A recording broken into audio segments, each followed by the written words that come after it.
এই দুটো লোক চোর, এইগুলো এখান দিয়ে গাড়ি নিয়ে মালামাল নিয়ে যাওয়ার সময় এই দুটো চোর এখানে উঠে গাড়ি থেকে মালামাল নামাতে শুরু করে। এই লোকটি কথা বলতে শুরু করে, এখান দিয়ে এরা চোরগুলো মালামাল নামাতে শুরু করে।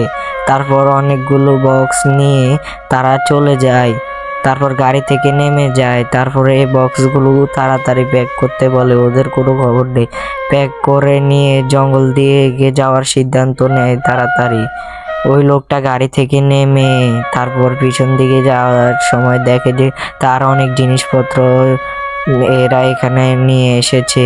এই ছবিটিকে সুন্দর মনে করলে লাইক সাবস্ক্রাইব করো, দ্বিতীয় পার্ট দেখার জন্য কমেন্ট করো।